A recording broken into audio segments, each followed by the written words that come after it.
ദൈവത്തിന്റെ അത്ഭുതകരമായ നാമം വാഴ്ത്തപ്പെടുകയും മഹത്വപ്പെടുകയും ചെയ്യുമാറാകട്ടെ.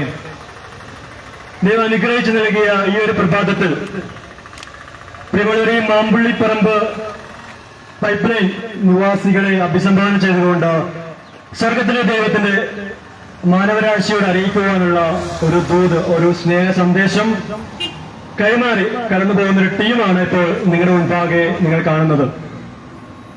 അല്പകാലത്തേക്ക് മാത്രം ദാനമായി ലഭിച്ച ഈ ജീവിതത്തിൽ നമുക്ക് നാം അറിയാതെ പോയ, നാം അച്ഛനായിരിക്കുന്ന ആ മേഖലയിൽ നമുക്ക് പ്രകാശം നൽകുവാനായിട്ട് പോകുന്ന, നമുക്ക് നഷ്ടപ്പെട്ട ജീവൻ വീണ്ടെടുക്കുവാനായിട്ട് സഹായിക്കുന്ന ദൈവത്തിന്റെ ചിന്തകൾ കേൾക്കുവാനായിട്ട് നിങ്ങളുടെ കാതുകളിൽ നിങ്ങൾ അല്പനേരത്തേക്ക് ഒരു 10-15 മിനിറ്റുള്ള തുടർന്നുള്ള സമയങ്ങൾ നിങ്ങളുടെ ശ്രദ്ധയെ ഞങ്ങൾ ആവശ്യപ്പെടുകയാണ്. നാം ഇന്ന് നമ്മുടെ ഈ കൊച്ചു ജീവിതത്തിൽ നാം നയിച്ചുകൊണ്ടിരിക്കുന്ന നമ്മുടെ ജീവിതം, നാം ഓടിക്കൊണ്ടിരിക്കുന്ന നമ്മുടെ ജീവിതത്തിന്റെ ലക്ഷ്യം കറക്റ്റ് ചെയ്യുവാനായിട്ട്, നമ്മുടെ ദിശ പരിശോധിക്കുവാനായിട്ട് നിങ്ങളെ സഹായിക്കുന്ന ഈ സന്ദേശം നിങ്ങളുടെ ജീവിതത്തിൽ അനുഗ്രഹകരമായി മാറും എന്ന ഉറപ്പോടെ ഈ സന്ദേശത്തിലേക്ക് നിങ്ങളുടെ ശ്രദ്ധയെ ഞങ്ങൾ ക്ഷണിക്കുകയാണ്. ദൈവവചനം ഈ സന്ദേശത്തെ ഇപ്രകാരം അറിയിക്കുന്നു: ദൈവരാജത്വ സുവിശേഷം. ദൈവവചനം ഇതിനെ ഇപ്രകാരം ഓർപ്പിക്കുന്നു: രാജത്വത്തിന്റെ ഈ സുവിശേഷം, ഈ സന്ദേശം സകല രാഷ്ട്രങ്ങൾക്കും സാക്ഷ്യമായി ഭൂലോകത്തിലൊക്കെയും അറിയിക്കപ്പെടും. അപ്പോൾ ഈ യുഗം അവസാനിക്കും. അപ്രകാരം ഈ സന്ദേശം നിങ്ങളും നിങ്ങളുടെ കാതുകൾക്കും കേൾവിയായിട്ട് വന്നിരിക്കുന്നു. നിങ്ങളെ കേൾക്കുവാനായിട്ട് തയ്യാറായിരിക്കുവാനായിട്ട് നിങ്ങളെ ഓർപ്പിക്കുന്നു. അതിനെ ദൈവനാമത്തെ മഹത്വപ്പെടുത്തിക്കൊണ്ട് ഒരു പാട്ട് എല്ലാവർക്കും വേണ്ടി സമർപ്പിക്കുന്നു. അതിനുശേഷം നിങ്ങൾക്ക് സന്ദേശം ശ്രവിക്കാവുന്നതാണ്.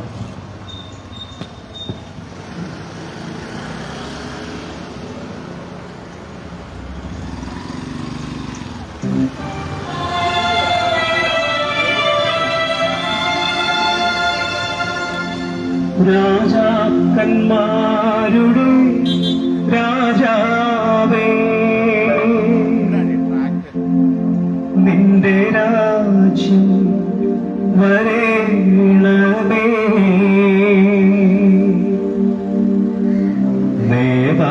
നേതാക്കന്മാരുടെ നേതാവേ,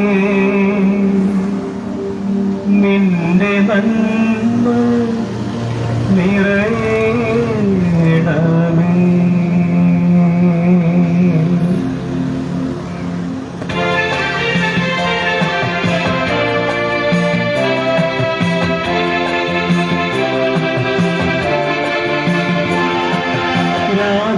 രാജാക്കന്മാരുടെ രാജാവേ, നിന്റെ രാജ്യം വരേണമേ. നേതാക്കന്മാരുടെ നേതാവേ, നിന്റെ നന്മ നിറയണമേ. രാജാക്കന്മാരുടെ രാജാവേ, നിന്റെ രാജ്യം വരേണമേ. നേതാക്കന്മാരുടെ നേതാവേ, നിന്റെ നന്മ നിറയണമേ.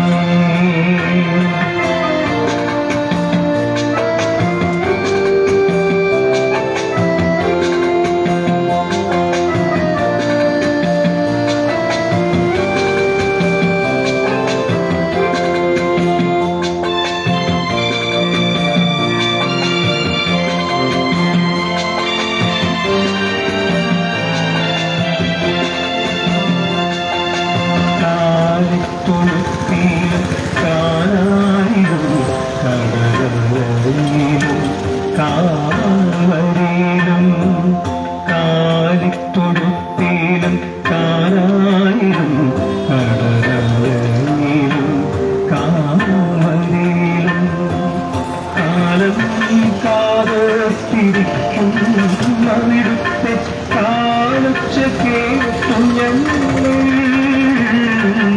കാലം കാതത്തിരിക്കും അവിടുത്തെ കാലൊച്ച കേട്ടു ഞങ്ങൾ. കാലൊച്ച കേട്ടു ഞങ്ങൾ. രാജാക്കന്മാരുടെ രാജാവേ, നിന്റെ രാജ്യം വരേണമേ. നേതാക്കന്മാരുടെ നേതാവേ,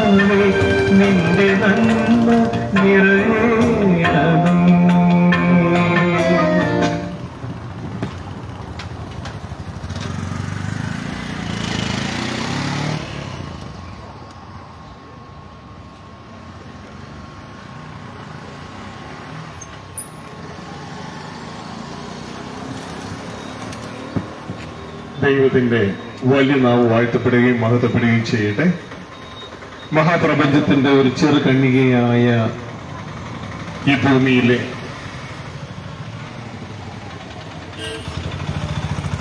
ഏഴ് വൻകരകളിൽ ഒന്നായ ഏഷ്യ വൻകരയിലെ പല രാജ്യങ്ങളിൽ ഒന്നായ ഇന്ത്യയിലെ പല സ്റ്റേറ്റുകളിൽ ഒന്നായ കേരളത്തിലെ പല ജില്ലകളിൽ ഒന്നായ എറണാകുളത്ത് ഒരു ചെറിയ സ്ഥലമായ തോപ്പിൽ എന്ന് പറയുന്ന ഈ സ്ഥലത്ത് പ്രപഞ്ച സൃഷ്ടാവായ ദൈവത്തിന്റെ മാനവരാശിയോടുള്ള ഒരു അരുളപ്പാട്, ദൈവരാജ്യ സുവിശേഷം അറിയിക്കുന്ന ഒരു ടീമാണ് ഇപ്പോൾ ഇതിൽ കടന്നു പോകുന്നത്. ഈ ടോപ്പിൽ വാസികളോട് മാത്രമല്ല, ഈ ശബ്ദ കാഴ്ചപ്രതികളായിരിക്കുന്ന ഏവരോടും, അതെ നിങ്ങളോടും പ്രപഞ്ച സൃഷ്ടാവിന്റെ അരുളപ്പാട് അറിയിക്കുകയാണ്.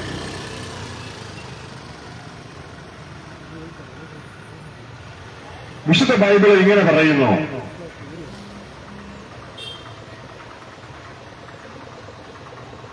നിങ്ങളുടെ വിളിയും തെരഞ്ഞെടുപ്പും ഉറപ്പിക്കാൻ അധിക ശ്രമിക്കും. Give diligence to make your call and election sure.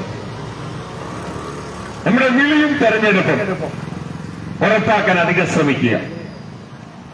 എന്താണ് അതിന്റെ അർത്ഥം? ദൈവം നമുക്ക് വേണ്ടി ഒരുക്കിയിരിക്കുന്ന ഭാവിയിലേക്ക് കടന്നു വരുവാൻ പ്രിയ മകനെ നീ ശ്രമിക്കുക, പ്രിയ മകളെ നീ ശ്രമിക്കുക എന്നാണ് അതിന്റെ അർത്ഥം. അധികം ശ്രമിക്കുക. പക്ഷെ അത് അറിയാതെ എങ്ങനെയാ ശ്രമിക്കുന്നത്?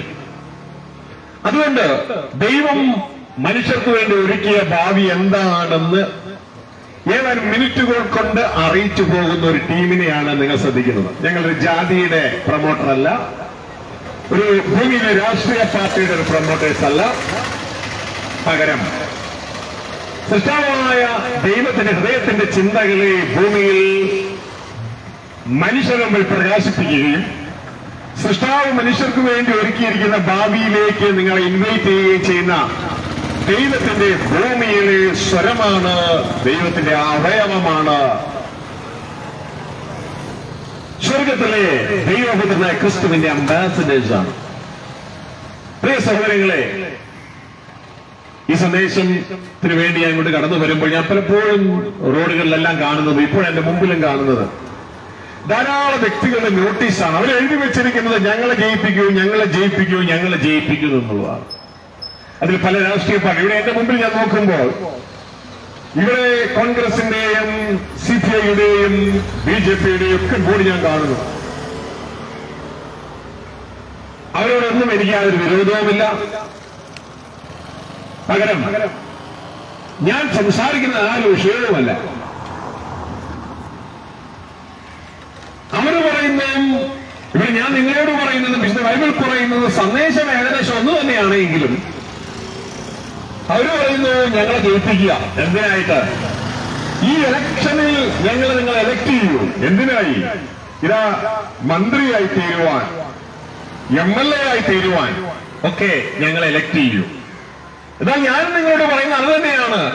അവരെ എലക്ട് ചെയ്യുന്ന കാര്യത്തെ കുറിച്ചല്ല ഞാൻ നിങ്ങളോട് പറയുന്നത്. നിങ്ങൾ തന്നെ നിങ്ങളെ എലക്ട് ചെയ്യൂ. സ്വർഗത്തിലെ ദൈവം നിങ്ങളെ വിളിച്ചിരിക്കുന്നത് മന്ത്രിയായ MLA അല്ല, പകരം ദൈവത്തിന്റെ പുത്രന്മാരായ രാജാക്കന്മാരായിട്ടാണ്. അതിന്റെ സ്ഥാനാർത്ഥി നീ തന്നെയാണ്. പക്ഷെ നീ അറിയാതിരിക്കുമ്പോൾ നീയുടെ മറ്റു മനുഷ്യരെ പോലെ ജീവിച്ച് 1-ാം ക്ലാസ് മുതൽ 10-ാം ക്ലാസ് വരെ പഠിച്ച്, ചിലപ്പോൾ പഠിക്കാതെയും ചിലപ്പോൾ +2 ഡിഗ്രിയും ഒക്കെ പഠിച്ച് എന്തെങ്കിലുമൊക്കെ ജോലി സമ്പാദിച്ച് അധ്വാനിച്ചൊരു കട തുറന്നു, ഒരു കാറ് വാങ്ങിച്ചു, ഓട്ടോ ഓടി, ഒരു ഓട്ടോറിക്ഷ വാങ്ങി ഓടി, ഒരു കട തുറന്നു, കുറച്ചു ദിവസം അതിൽ ഓടി, ജീവിതാന്ത്യം വരെ അതിൽ അവസാനിച്ചു. പകരം മരിച്ച് മണ്ണടഞ്ഞു തീർന്നു. മനുഷ്യർക്ക് വേണ്ടി ഒരുക്കുന്ന ഭാവി എവിടെ? അതിൽ മന്ത്രിയായാലും MLA ആയാലും MP ആയാലും പഞ്ചായത്ത് പ്രസിഡന്റ് ആയാലും മെമ്പറായാലും അത് നിലനിൽക്കത്തില്ല. അത് മണ്ണിലേക്ക് അവസാനിക്കും. എന്നാൽ സൃഷ്ടാവായ ദൈവം നമ്മളോട് പറയുകയാണ്, നിന്റെ വിളിയും അതിലേക്കുള്ള തെരഞ്ഞെടുപ്പും നീ ഉറപ്പാക്കണം. ഈ രാഷ്ട്രീയക്കാരായ നമ്മുടെ സഹോദരങ്ങൾ ഇതാ അവർ അധ്വാനിക്കുന്നത് കണ്ടിട്ടുണ്ട്. അത് നല്ലൊരു മാതൃകയാണ് നമ്മുടെ മുൻപിൽ. അവരിന് എല്ലാ മതിലുകളിലും പോസ്റ്റർ ഒട്ടിക്കുന്നു, ജംഗ്ഷനുകളിൽ വലിയ കട്ടൗട്ടർ കൊണ്ടുവന്ന് വെക്കുന്നു.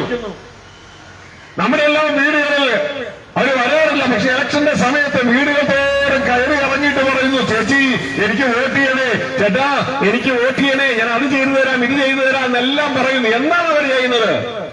അവർ അവരുടെ വിളിയിലേക്കുള്ള ഇലക്ഷൻ ഉറപ്പാക്കുകയാണ്. ഇത് തന്നെയാണ് എന്റെ മക്കളെ നിങ്ങളോട് എനിക്ക് പറയാനുള്ളത്. നമ്മളെ സ്വർഗത്തിലെ ദൈവം വിളിച്ചിരിക്കുക. വിശുദ്ധ ബൈബിൾ ഇങ്ങനെ പറയുന്നു, സ്വർഗീയ വിളിക്ക് ഓഹരിക്കാരായുള്ളവരെ. അല്ലാണ്ട് പഞ്ചായത്തിലേക്കല്ല, കേരള നിയമസഭയിലേക്കല്ല, കേന്ദ്ര മന്ത്രിസഭയിലേക്കല്ല. അതൊക്കെ നല്ലതല്ല. പക്ഷെ അതിലൊക്കെ മരണമുണ്ട്. എന്നാൽ അതിനേക്കാളല്ല ഉപരി സ്വർഗീയ വിളിക്ക് ഓഹരിക്കാരുള്ളവരെ. സൃഷ്ടാവായ ദൈവം ജാതിയില്ലാത്ത, മതമില്ലാത്ത, സംഘടനയില്ലാത്ത, ഗ്രൂപ്പില്ലാത്ത, നമ്മെപ്പോലെ മരണമില്ലാത്ത ദൈവം ജാതിയിലും മതത്തിലും സംഘടനയിലും ഗ്രൂപ്പിലും മരണത്തിലും പെട്ടുപോയ നമ്മളെ തന്റെ വീട്ടിലേക്ക് തന്റെ മക്കളായി ക്ഷണിക്കുകയാണ്. ഈ സന്ദേശം നിങ്ങളെ അറിയിക്കുകയാണ്. ഈ സന്ദേശം തിരിച്ചറിഞ്ഞുകൊണ്ട് എന്റെ ദൈവമേ എനിക്ക് താല്പര്യമുണ്ട് എന്ന് പറയുന്ന ആരെങ്കിലും ഈ ദേശത്തെ ഈ ടോപ്പിലുണ്ടെങ്കിൽ, ഈ ശബ്ദ കാഴ്ചവരയിലുണ്ടെങ്കിൽ, നിന്നെ രക്ഷിപ്പാൻ നിനക്ക് വേണ്ടി ദൈവമൊരുക്കിയ ഭാവിയിലേക്ക് നിന്നെ എത്തിപ്പാൻ ദൈവത്തിന് താല്പര്യമുണ്ട് എന്നുള്ള കാര്യം നിങ്ങളെ അറിയിക്കുകയാണ്. ഞങ്ങളുടെ സന്ദേശത്തിന്റെ ആദ്യ ഭാഗങ്ങൾ അവസാനിക്കുകയാണ്. അതായത് സ്വർഗീയ വിളിക്ക് നിങ്ങളെല്ലാം യോഗ്യരായി ദൈവം. അതുകൊണ്ട് നിങ്ങളെല്ലാം ഞങ്ങളിലൂടെ തന്റെ ഭവനത്തിലേക്ക് തന്റെ മക്കളായി ക്ഷണിക്കുകയാണ്. യേശുക്രിസ്തു ഇങ്ങനെയാണ് ക്ഷണിച്ചത്, ദൈവരാജ്യം സമീപിച്ചിരിക്കുന്നത്. അതുകൊണ്ട് മനുഷ്യരെ മാനസാന്തരപ്പെടുക. അതായത് ദൈവത്തോടുകൂടെ ജീവിപ്പാൻ, ദൈവത്തിന്റെ ഉടമസ്ഥതയിൽ, ദൈവത്തിന്റെ അധികാരത്തിന് കീഴിൽ, ദൈവത്തിന്റെ കുടുംബത്തിൽ ജീവിപ്പാൻ നിനക്ക് സമയമായി. അതുകൊണ്ട് നീ മാനസാന്തരപ്പെടുക. ഈ സ്വതന്ത്രീകരണ ജീവിതത്തിൽ നിന്ന് വിട്ടുമാറി ദൈവ കേന്ദ്രീകൃത ജീവിതത്തിലേക്ക് വരിക എന്നാണ് എന്റെ അർത്ഥം. ചുരുക്കി പറയാൻ ദൈവത്തോടുകൂടെ ജീവിക്കാൻ നമ്മളെ വിളിക്കുക. ഇതായിരുന്നു യേശുക്രിസ്തു 3 വർഷം പറഞ്ഞത്. വിശുദ്ധ ബൈബിൾ അവസാനിക്കുന്നത് ഇങ്ങനെയാണ്, ഇതാ ദൈവത്തിന്റെ കൂടാരം മനുഷ്യരോടുകൂടെ, ദൈവം മനുഷ്യരോടുകൂടെ പാർക്കും. അപ്പൊ ദൈവത്തോടുകൂടെ, നിന്റെ അപ്പനോടുകൂടെ പാർക്കാൻ നിന്നെ വിളിക്കുകയാണ്. തോപ്പിൽവാസികളെ, നിങ്ങൾക്ക് താല്പര്യമുണ്ടോ? ഈ ശബ്ദ കാഴ്ചവരയിലുള്ളവരെ, നിങ്ങൾക്ക് താല്പര്യമുണ്ടോ? MLA ആകാൻ താല്പര്യമുണ്ട്, മെമ്പറാകാൻ, പഞ്ചായത്ത് പ്രസിഡന്റാകാൻ, മന്ത്രിയാകാൻ താല്പര്യമുണ്ട്. എന്നാൽ ദൈവത്തിന്റെ മകനായി പ്രപഞ്ചത്തിന്റെ ഈ ഭൂമിയിലെ രാജാക്കന്മാരാകാൻ നിങ്ങൾക്ക് താല്പര്യമുണ്ടോ? മരണമില്ലാത്തവരായി തീരാൻ താല്പര്യമുണ്ടോ? 5 വർഷം കഴിയുമ്പോൾ അറിഞ്ഞു കൊടുക്കണ്ട, നിത്യം നിത്യം നിത്യം ദൈവത്തിന്റെ മകനായി ദൈവത്തോട് കൂടെ ജീവിക്കാൻ ദൈവം നിങ്ങളെ ഏവരെ ഇൻവൈറ്റ് ചെയ്യുക. ഇതിന് റെസ്പോണ്ട് ചെയ്തുകൊണ്ട്, പ്രതികരിച്ചുകൊണ്ട് നിങ്ങൾ ഹൃദയത്തിൽ പറയുക, ദൈവമേ എനിക്ക് താല്പര്യമുണ്ട്, ഞാൻ എന്താണ് ചെയ്യേണ്ടതെന്ന് പറഞ്ഞാൽ അതിന്റെ പേരാണ് മാനസാന്തരം. അതിന്റെ പേരാണ് മാനസാന്തരം. അങ്ങനെ മാനസാന്തരപ്പെടുന്നവർക്കാണ് അടുത്തത്. ദൈവത്തിലേക്ക് മാനസാന്തരപ്പെടുന്നവർക്ക് അവിടെ എത്തുവാൻ, നമ്മൾ പാപം സമ്മതിക്കാതിരിക്കുമ്പോ ദൈവത്തിന്റെ വചനം പറയുന്നു, പാപത്തിന്റെ ശമ്പളം മരണമാണ്, രക്തം ചിന്തൽ കൂടാതെ പാപമോചനമില്ല. നമുക്ക് ദൈവത്തോടുകൂടെ ജീവിക്കാൻ വഴിയൊരുക്കുവാൻ വേണ്ടി സ്വർഗത്തിലെ ദൈവം തന്റെ ഏകജാതനായ പുത്രനെ ക്രിസ്തുവെ യേശുവായി, വചനമെന്ന പേരുള്ള ക്രിസ്തുവെ യേശുവായി, വചനം ജഡമായി ഭൂമിയിലേക്ക് കടന്നു വന്നു. 3 വർഷം ഞാൻ ഇപ്പോൾ പറഞ്ഞ സന്ദേശം മനുഷ്യരെ അറിയിച്ചു. തുടർന്ന് നമ്മുടെ പാപങ്ങൾക്ക് പരിഹാരമായി യേശുക്രിസ്തു കാൽവരി ക്രൂശിൽ നമ്മുടെ പാപങ്ങൾക്ക് വേണ്ടി യാഗമായി തീർന്നു.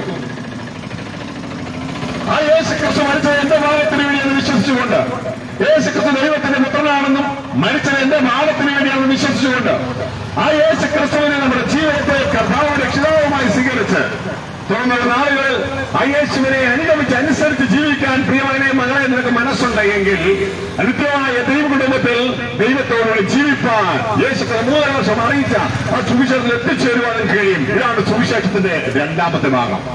ഇതുപോലെ വിശുദ്ധ ബൈബിൾ അപ്പോസ്തല പ്രവർത്തനത്തിൽ 20-ാമത്തെ ഇങ്ങനെ രേഖപ്പെടുത്തിയിരിക്കുന്നു, ദൈവത്തിങ്കിലേക്കുള്ള മാനസാന്തരം. അതാണ് 1ാമത്തെ ഭാഗം. തുടർന്ന് ദൈവത്തിനായ യേശുക്രിസ്തുവിനുള്ള വിശ്വാസം. ഇതാണ് 2ാമത്തെ ഭാഗം. ഈ 2 ഭാഗങ്ങളും നിങ്ങളെ അറിയിച്ചിരിക്കുകയാണ്. തുടർന്ന് വിശുദ്ധ പൗലോസ് പറയാണ്, അതുകൊണ്ട് നിങ്ങൾ ആരെങ്കിലും നശിച്ചു പറയാൻ ഞങ്ങൾ ഉത്തരവാദിയല്ല. ഇതാ അറിയിക്കേണ്ട നിങ്ങളെ അറിയിച്ചു. ഇതാ കഴിച്ച് ഈ സ്കൂളിൽ സ്കൂളിലും കോളേജിലും ഒക്കെ പഠിച്ച് കഴിച്ച് ഇതാ അവരെയൊക്കെ ജയം പ്രാപിച്ച് ഒരു കല്യാണം വിവാഹമൊക്കെ കഴിച്ച് കുറച്ച് മക്കളെയൊക്കെ ജനിപ്പിച്ച് അതിന്റെ പേരിൽ ഇതാ മരണം പിടികൂടി ഈ ഭൂമിയിൽ അവസാനിക്കുന്നതിന്റെ സഹോദരങ്ങളെ നിങ്ങളോട് ദൈവം നമുക്ക് വേണ്ടി ഒരുക്കിയിരിക്കുന്ന ഭാവിയെ കുറിച്ച് നിങ്ങളെ അറിയിച്ചു. ഈ രണ്ട് കാര്യങ്ങൾ നിങ്ങളെ അറിയിച്ചു. ഒന്ന്, ദൈവത്തിങ്കിലേക്കുള്ള മാനസാന്തരം. രണ്ട്, ദൈവത്തിലുള്ള യേശുക്രിസ്തുവിന്റെ വിശ്വാസം നിങ്ങളെ അറിയിച്ചിരിക്കുകയാണ്. ഈ തോപ്പിൽ വാസികളെ മാത്രമല്ല, ഈ ശബ്ദ കാഴ്ചവരയിൽ ഓൺലൈനിലൂടെ ശ്രമിക്കുന്ന പ്രിയമക്കളെ, നിങ്ങൾ ഏവരെയും സ്വർഗത്തിലെ ദൈവം ക്ഷണിക്കുകയാണ്. ഇത് തിരിച്ചറിഞ്ഞുകൊണ്ട് യേശുവെ കർത്താവ് രക്ഷിതാവുമായി സ്വീകരിച്ച യേശുക്രിസ്തു ദൈവത്തിന്റെ പുത്രനാണെന്ന് മരിച്ചത് എന്റെയും നിങ്ങളുടെ പാപത്തിനുണ്ടെന്ന് വിശ്വസിച്ചുകൊണ്ട് യേശുവിനെ കർത്താവായി ഹൃദയം കൊണ്ട് വിശ്വസിച്ച് വാവുകൊണ്ട് ഏറ്റുപറഞ്ഞ യേശുവെ അനുസരിപ്പാൻ നിങ്ങളെ ഏവരെ ക്ഷണിക്കുകയാണ്. ഇതാ ഞങ്ങൾ ഏൽപ്പിച്ചത് ഞങ്ങൾ ഹൃദയപൂർവ്വം നിങ്ങളുടെ മുമ്പിൽ അവതരിപ്പിച്ചു കഴിഞ്ഞു. അടുത്ത ദേശത്തേക്ക് ഞങ്ങൾ കടന്നു പോവുകയാണ്. പോകുന്നതിനുമുണ്ട് നിങ്ങൾക്ക് വേണ്ടി പ്രാർത്ഥിച്ച് നിങ്ങളെ അനുഗ്രഹിച്ച് കടന്നു പോവുകയാണ്. ഒരുപക്ഷെ ഒരു പ്രാവശ്യം ജാഗ്രത ചോദ്യമുണ്ടെങ്കിൽ ഞാൻ എന്ത് ചെയ്യണം? ഒറ്റ കാര്യം ചെയ്താൽ മതി. പാപത്തിന്റെ ശമ്പളമായ മരണം നമുക്ക് വേണ്ടി യേശുക്രിസ്തു ഏറ്റുവാങ്ങിയെന്ന് മനസ്സിലാക്കി ആ യേശുവിനെ ഹൃദയത്തിൽ എന്റെ കർത്താവ് രക്ഷിതാവുമായി സ്വീകരിച്ച് തുടർന്ന് യേശുവിനെ അനുസരിച്ച് അനുഗമിപ്പാൻ പ്രിയ മകളെ നീ തീരുമാനമെടുക്കുക. ആ തീരുമാനം നിന്റെ ഭാവിയിലേക്ക് ദൈവത്തോടുകൂടിയുള്ള ജീവിതത്തിലേക്ക് ക്രിസ്തുവിൽ എത്തിച്ചേരുവാൻ സഹായിക്കുമെന്നുള്ള കാര്യം നിന്നെ അറിയിക്കുകയാണ്. ഞങ്ങൾക്ക് വേണ്ടി പ്രാർത്ഥിക്കുക. സ്വർഗ്ഗസ്ഥ പിതാവേ, ഈ തോപ്പിൽവാസികൾക്ക് വേണ്ടി പ്രാർത്ഥിക്കുന്നു. ഈ ശബ്ദ കാഴ്ചകളിലുള്ളവർക്ക് വേണ്ടി പ്രാർത്ഥിക്കുന്നു. അങ്ങ് ഞങ്ങൾക്ക് വേണ്ടി ഒരുക്കിയ ഭാവി ഈ മക്കളെ അറിയിച്ചിരിക്കുന്നു. അതിലേക്കുള്ള ഏകവരിയായ ആകാശത്തെയും മനുഷ്യരക്ഷയ്ക്കായി നൽകിയിട്ടുള്ള ഏകനാമമായ യേശു ക്രിസ്തുവിനെയും അവരെ അറിയിച്ചു. ആ യാഗത്തെ അവരെ അറിയിച്ചു. പ്രിയനല്ല പിതാവേ, അങ്ങ് തന്നെ അങ്ങയുടെ വിശ്വാസം ഈ മക്കൾക്ക് കൊടുത്തുകൊണ്ട് ഇത് തിരിച്ചറിയുവാനും അതിലെത്തിച്ചേരുവാനും ഇവരെ സഹായിക്കണമെന്ന് പ്രാർത്ഥിക്കുന്നു. ഇവരുടെ എല്ലാ ഭൗതിക ആവശ്യങ്ങളുടെയും കൂട്ടായിരിക്കണം. ഇവരെ കുടുംബമായി അനുഗ്രഹിക്കുന്നു. ഇവരുടെ ബിസിനസ്സുകൾ അനുഗ്രഹിക്കുന്നു. ഇവരുടേതായ എല്ലാ ആത്മീക ഭൗതിക മാനസിക മണ്ഡലങ്ങളെ സാമ്പത്തിക മണ്ഡലങ്ങളെ അനുഗ്രഹിക്കുന്നു. നിത്യത അനുഗ്രഹമാകട്ടെ. ഈ അനുഗ്രഹം അനേകർക്ക് അനുഗ്രഹമായി തീരുവാൻ ഇവരെ കാരണക്കാരാക്കിയാട്ടെ. ഈ ദേശത്തെ അനുഗ്രഹിക്കുന്നു. ശബ്ദ കാഴ്ച വരികളുള്ളവരെ അനുഗ്രഹിക്കുന്നു. ഈ മക്കളെല്ലാം നിത്യത അനുഗ്രഹമായി തീരട്ടെ. യേശുവിന്റെ നാമത്തിൽ തന്നെ. പ്രിയ സഹോദരങ്ങളെ, മറ്റൊരു കാര്യം ഓർപ്പിച്ചുകൊണ്ട് ഇവിടെ ഞങ്ങളുടെ സഹോദരങ്ങൾ 2 നോട്ടീസുകൾ നിങ്ങൾക്ക് നൽകിയിട്ടുണ്ട്. അതിൽ ഒന്നാമത്തെ നോട്ടീസ് ഞങ്ങൾ ഇപ്പോൾ പ്രസംഗിച്ച ദൈവരാജ്യ സന്ദേശമാണ്. അത് ഏതാനും മിനിറ്റുകൾക്കുള്ളിൽ ഇപ്പോൾ തന്നെ നിങ്ങൾ മറന്നുപോയിട്ടുണ്ടാകാം. എന്നാൽ ആ നോട്ടീസ് വളരെ സ്മാർട്ടാണ്. അത് നിങ്ങളെ വീണ്ടും ഓർപ്പിക്കും. രണ്ടാമത്തെ നോട്ടീസ് എന്ന് പറയുന്നത് ഇവിടെ അടുത്ത് എറണാകുളം തക്കാട്ട് പഠിക്കടുത്ത് പഞ്ചായത്ത് റോഡ് എന്ന് പറയുന്ന സ്ഥലത്ത് പ്രാർത്ഥനാലയം എന്ന് പറയുന്ന ഒരു ധ്യാന കേന്ദ്രമുണ്ട്. കഴിഞ്ഞ 23 വർഷമായി എല്ലാ മാസത്തിന്റെ ആദ്യ തിങ്കളാഴ്ച ആരംഭിച്ച് 7 ദിവസം നീണ്ടു നിൽക്കുന്ന ആ വചന ധ്യാനം ദൈവരാജ്യ ശുശ്രൂഷയെ കുറിച്ചും ആ ചിന്തകളെ കുറിച്ചും വചനത്തെ കുറിച്ചും കൂടുതൽ അറിയാൻ താല്പര്യമുള്ളവർക്ക് അവിടെ കടന്നു വരാം. മനോഹരമായ അമ്മ ആശ്വസിപ്പിക്കുന്ന ഒരു സ്വാന്തന തലം അവിടെ ഉണ്ട് എന്നുള്ള കാര്യങ്ങൾ ഓർപ്പിക്കുക. ഒരുപക്ഷെ സമൂഹത്തിൽ നിങ്ങൾ തള്ളപ്പെട്ടവരായിരിക്കും, വീട്ടുകാർക്ക് നാട്ടുകാർക്ക് നിങ്ങൾ വേണ്ടാത്തതായിരിക്കുക. നിങ്ങളെ ഓരോ ദിവസവും ഷട്ടിലടിക്കുന്നത് പോലെ മക്കൾ അങ്ങോട്ടും ഇങ്ങോട്ടും ഷട്ടിലടിക്കുകയായിരിക്കുക, വീട്ടുകാർക്ക് വേണ്ടാത്തവരായിരിക്കുക. എന്നാൽ നിങ്ങളെ വേണ്ടുന്ന ഒരു അച്ഛനുണ്ട്, ഒരു ദൈവമുണ്ട്, ഒരു സൃഷ്ടാവുണ്ട് എന്ന് അവരെ നിങ്ങൾക്ക് അറിവ് കിട്ടുമ്പോൾ ഹൃദയം ആശ്വസിക്കുവാനിടയാണ്. നിങ്ങൾ ഏവരെയും അങ്ങോട്ട് ക്ഷണിക്കുകയാണ്. അതുകൊണ്ട് ഈ അവസരം നഷ്ടമാക്കരുതെന്ന് ഓർപ്പിക്കുന്നത്. കൂടുതലായിട്ട് അറിയാൻ നിങ്ങൾക്ക് താല്പര്യമുണ്ടെങ്കിൽ ആ നോട്ടീസിന്റെ താഴെ ഞങ്ങൾ ടെലിഫോൺ നമ്പറുണ്ട്. നിങ്ങൾ വിളിക്കുന്നുവെങ്കിൽ നിങ്ങൾ ഞങ്ങൾ പ്രോപ്പറായിട്ട് ഗൈഡ് ചെയ്യുന്നതായിരിക്കും. ദൈവം സഹായിക്കട്ടെ, കൂട്ടായിരിക്കട്ടെ. Thank you very much. നന്ദി, നമസ്കാരം.